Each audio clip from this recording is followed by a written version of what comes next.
আল্লাহ রাব্বুল আলামিনের কাছে লাখ লাখ শুকরিয়া আদায় করছি। বিএনপির পক্ষ থেকে আমাকে ঢাকা 18 আসনে আগামী নির্বাচন করার জন্য মনোনীত করেছেন। সেই জন্য আল্লাহ রাব্বুল আলামিনের কাছে শুকরিয়া আদায় করছি এবং বিএনপির চেয়ারপারসন দেশনেত্রী বেগম খালেদা জিয়া, বিএনপির ভারপ্রাপ্ত চেয়ারম্যান জনাব তারেক রহমানের কাছে কৃতজ্ঞতা স্বীকার করছি। আপনারা জানেন ত্রয়োদশ জাতীয় সংসদ নির্বাচন আগামী 12 ফেব্রুয়ারি। সেই নির্বাচনকে উপলক্ষ করে আমরা দীর্ঘদিন বিএনপির ভারপ্রাপ্ত চেয়ারম্যান জনাব তারেক রহমানের নেতৃত্বে যে একটি ফিসফাত বিরোধী আন্দোলন করেছি, জনগণের ভোটাধিকার রক্ষা করার জন্য, জনগণের ভোটাধিকার আদায় করার জন্য, একটি মানবিক রাষ্ট্র গঠন করার জন্য আমরা যে টার্গেট নিয়ে আন্দোলন সংগ্রাম করেছি, প্রতিটি জিনিস, প্রতিটি সময়ক্ষণ আমাদের সন্নিকটে। সেটা হলো আগামী 12 ফেব্রুয়ারি।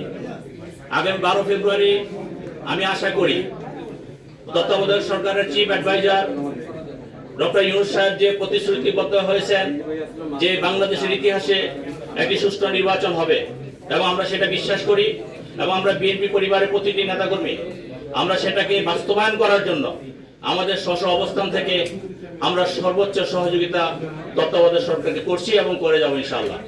এবং নির্বাচনের বিধিনিষেধ যা আছে সবকিছু মেনেই আমরা আগামী 12 ফেব্রুয়ারি নির্বাচনে অংশগ্রহণ করতে যাচ্ছি। আমরা আল্লাহ রাব্বুল আলামিনের কাছে দোয়া চাই, এবং আপনারা আমাদের সাংবাদিককর্মী ভাইরা, মিডিয়ার ভাইরা আপনাদের সহযোগিতা চাই, এই বলে যে আমরা এই ফেসিবাদ বিরোধী আন্দোলনে যেভাবে বিজয়ী হয়েছে, আপনাদের সহযোগিতায় আগামী দিনে একটি সুন্দর নির্বাচন করে বাংলাদেশের মানুষের গণতন্ত্র ফিরিয়ে দিয়ে বিএনপির ভারপ্রাপ্ত চেয়ারম্যান জনাব তারেক রহমান যে একটি মানবিক রাষ্ট্র গঠন করার জন্য যে প্রচেষ্টা করেছেন, আপনাদের সহযোগিতায় এবং এদেশের জনগণের ভোটাধিকার প্রয়োগের মাধ্যমে আমি বিশ্বাস করি আমাদের বিএনপি ভারপ্রাপ্ত চেয়ারম্যান জনাব তারেক রহমান জনগণকে নিয়ে বিজয়ী হবে। এবং আমি বিশেষ করে ঢাকা 18 আসনের প্রতিটি নেতাকর্মী এবং প্রতিটি সাধারণ মানুষকে আমি আবেদন জানাবো, আপনারা বিগত দিনে যে ফেসিবাদী আচরণ দেখেছেন, বিএনপি যদি নির্বাচিত হয় আপনাদের ভোটে ইনশাআল্লাহ সেই আচরণ থেকে আমরা বের হয়ে আসব। গত 17 বছর যে নির্যাতন, নিপীড়ন, জুলুম হয়েছে, সামাজিক অবক্ষয় হয়েছে, প্রতিটি ক্ষেত্রে আমরা সেক্টর ওয়াইজ সকলকে মিলে ঐক্যবদ্ধ করে সকলের মতামত নিয়ে ঢাকা 18 আসনকে বাংলাদেশের 300 আসনের মধ্যে একটি মডেল আসন হিসেবে আমরা গড়ে তুলব ইনশাআল্লাহ, যদি আপনাদের সহযোগিতা পাই। আমি আশা করি আমাদেরকে সবাই আপনাদের সহযোগিতা করবেন, এবং আমি ব্যক্তিগতভাবে কোন দুর্নীতির সাথে আপোষ করিনি অতীতে, আগামীতেও করব না। আমাদের কোন নেতাকর্মী দুর্নীতি, চাঁদাবাজি, সন্ত্রাস এবং দখলবাজির সাথে যুক্ত হবে না।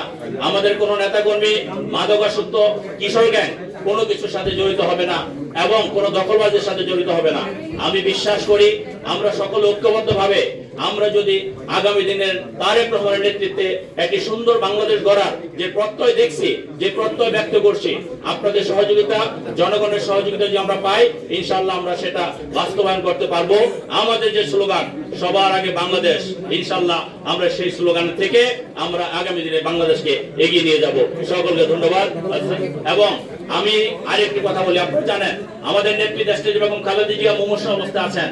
বাংলাদেশের বর্তমান প্রেক্ষাপটে আমাদের এই মহিয়সী নারীর অনেক প্রয়োজন। বাংলাদেশের ইতিহাসে সবচেয়ে জনপ্রিয় এবং সবচেয়ে গ্রহণযোগ্য ব্যক্তিত্বের নাম হলো দেশনেত্রী বেগম খালেদা জিয়া। আপনাদের মাধ্যমে দেশবাসীর কাছে আমার সেই নেত্রীর জন্য দোয়া চাই।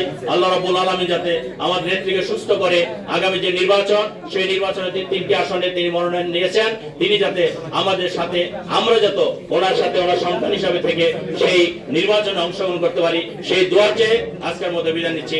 সকলকে ধন্যবাদ। আল্লাহ হাফেজ। বাংলাদেশ জিন্দাবাদ। আসসালামু আলাইকুম ওয়া রাহমাতুল্লাহি ওয়া বারাকাতুহু। আমার পক্ষ থেকে প্রতিশ্রুতি একটি, যে গত 17 বছর যে কাঙ্ক্ষিত নির্বাচন, যে কাঙ্ক্ষিত ভোটাধিকার, যে কাঙ্ক্ষিত গণতন্ত্রের জন্য দেশের মানুষ যুদ্ধ করেছে, মুসলিম ও কিছু মানুষের ষড়যন্ত্রের কারণে সেই আকাঙ্ক্ষা আমরা বিঘ্নিত হতে দিব না। আমরা আমাদের নেতাকর্মী সহ সাধারণ মানুষের সর্বশক্তি এবং রাষ্ট্র এবং সরকারের সর্বোচ্চ প্রচেষ্টার মাধ্যমে আমরা একটি সুন্দর নির্বাচন, সুন্দর, সুষ্ঠু এবং পার্টিসিপেটরি নির্বাচন আমরা করতে পারবো ইনশাআল্লাহ। এবং বিএনপির পক্ষ থেকে সর্বোচ্চ সহযোগিতা থাকবে দেশবাসীর জন্য এবং বিশেষ করে ঢাকা 18 আসনবাসীর জন্য।